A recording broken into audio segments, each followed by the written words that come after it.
tolong bersihin meja yang di sana ya. Oke, Bu. Nak, benar kamu pengen lanjut kuliah jurusan perpajakan? Iya, Bu. Karena ini kan sesuai sama jurusan sekolah aku. Jadinya aku mau lanjutin belajar terkait perpajakan di kuliah nanti. Ya udah, kalau kayak gitu. Kalau ibu sih selalu dukung apa yang kamu pilih. Yang penting kamu serius menjalaninya. Iya, Bu. Makasih banyak ya udah dukung Bunga terus. Berarti kamu harus banyak belajar dari Pak Ajak ya nak, supaya kamu bisa mencapai keinginan kamu. Pasti, Bu. Nanti kalau ada Pak Ajak ke sini, Bunga juga mau tanya-tanya deh soal pajak. Biar nambah wawasan juga terkait perpajakan. Hehehe. Bang WP, pelan-pelan dong bawa motornya. Jangan ngebut-ngebut gini. Bahaya tahu, kan jalanannya banyak yang berlubang itu. Kalau pelan sampainya lama pak. Lagi pula, nih jalan kenapa nggak dibenerin sih yang berlubang? Gimana sih Pak Presiden? Jangan pengen cepet sampainya aja bang. Tapi keselamatan penumpang juga penting. Oh iya, kalau soal jalan berlubang, gak semua urusannya presiden kali bang. Kan udah ada pembagiannya. Namanya jalan pusat sama jalan daerah. Jalan yang kita lewatin ini masuknya ke jalan daerah bang. Jadi untuk pembiayaannya itu dari pemerintah daerah bang, bukan dari pemerintah pusat. Berarti selama ini kemana pak? Pemerintah daerah kita sampai jalan ini tidak diperbaiki-perbaiki. Ya mungkin anggarannya sedang diprioritaskan untuk kebutuhan yang lainnya dulu bang. Tapi ya semoga tahun ini jalannya bisa diperbaiki lah, supaya kita berkendara juga nyaman bang. Kalau boleh tahu pak, memang anggarannya ini dari mana ya pak? Nah, jalan yang kita lewatin ini anggarannya dari pajak bang. Kalau saya bisa jelasin nih, berdasarkan pemungutan, pajak itu ada dua jenis bang. Namanya pajak pusat dan pajak daerah. Khusus jalan yang ada di daerah ini pendanaannya dari pajak daerah. Contohnya dari pajak kendaraan bermotor, di mana pajak kendaraan bermotor atau PKB termasuk ke dalam jenis pajak daerah bang. Oh gitu ya pak. Berarti nggak semua pajak yang dipungut itu untuk pemerintah pusat ya pak? Nah, bener. Makanya dari sekarang kita kalau mau komplain harus tahu dulu ditujukannya untuk siapa. Nah, sekarang Bang WP ada tunggakan pajak bermotor nggak? Ada pak. Hehe. Saya ada tunggakan 2 tahun pajak kendaraan bermotor. Yah, gimana sih Bang? Komplain jalan rusak, tapi Bang WP aja nggak bayar pajak. Pak Ajak, dari mana Pak? Dari kelurahan, Bi, ngurus dokumen. Oh, kirain habis jalan-jalan sama Bang WP. Hehehe.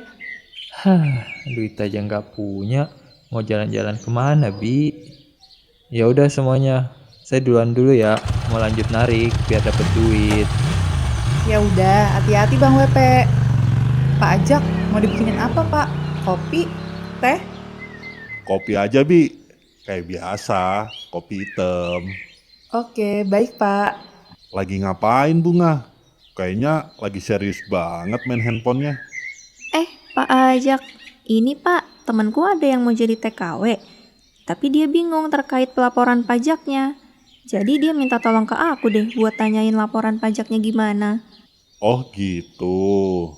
Nah, kalau temanmu udah berada di luar negeri lebih dari 183 hari dalam 12 bulan, penghasilan yang didapat dari luar negeri, maka temanmu itu sudah menjadi subjek pajak luar negeri atau disingkat SPLN, yang artinya tidak wajib lapor SPT. Namun, kalau belum sampai 183 hari, sebaliknya masih dianggap subjek pajak dalam negeri atau SPDN, dan itu wajib lapor SPT, Bung. Oh, terima kasih Pak informasinya. Sama-sama, Bunga. Oh iya, kalau bisa saya tambahkan, penjelasan tadi itu juga bisa masuk ke dalam asas pengenaan pajak. Asas pengenaan pajak itu ada 3. Yang pertama, asas tempat tinggal atau domisili. Negara yang menggunakan asas ini, negara akan memungut atau mengenakan pajak dari penghasilan yang diterima orang pribadi atau badan yang berdomisili di negara tersebut. Dan pengenaan ini tidak mempersoalkan dari mana penghasilan yang kita peroleh. Nah, yang kedua, ini asas sumber. Asas ini menjelaskan bagaimana pemungutan pajak hanya dikenakan pada wajib pajak yang sumber penghasilannya berasal dari Indonesia atau sesuai dengan tempat tinggalnya. Yang ketiga, asas kebangsaan. Dimanapun kita berada dan dari mana sumber penghasilan, kita akan dikenakan pajak oleh negara. Contohnya tadi, teman kamu kerja di luar negeri dan belum 183 hari. Berarti masih wajib membayar pajak ke Indonesia. Jadi, untuk detailnya seperti itu, Bung. Mudah-mudahan bisa dipahami ya. Oke Pak, berarti itu tadi asas pengenaan pajaknya ya Pak. Aku mau tanya satu lagi deh Pak, mumpung ada Pak Ajak juga di sini. Kebetulan aku lagi ada tugas juga nih di sekolah, hehe. Kalau cara pemungutan dan pelaporan pajaknya itu seperti apa ya Pak? Oke, pertanyaannya menarik nih dan tentunya masih nyambung sama pembahasan sebelumnya. Jadi, sistem pemungutan pajak di Indonesia itu ada 3. Yang pertama, official assessment. Sistem ini memberikan kewenangan kepada aparat pajak atau Fiskus untuk menentukan jumlah pajak terutang yang harus kita bayar. Gampangnya seperti PBB atau lebih dikenal pajak bumi dan bangunan. Kita pasti tunggu tuh surat pemberitahuan pajaknya. Nah, setelah itu baru kita bayar pajaknya. Yang kedua itu self-assessment. Jadi, sistem ini memberikan kepercayaan dan wewenang kepada wajib pajak untuk menghitung, membayar, dan melapor pajaknya sendiri. Jadi, semuanya wajib pajak yang ngurus. Yang ketiga, itu withholding tax system. Wajib pajak tidak melakukan pembayaran pajak sendiri, tapi melalui pihak ketiga.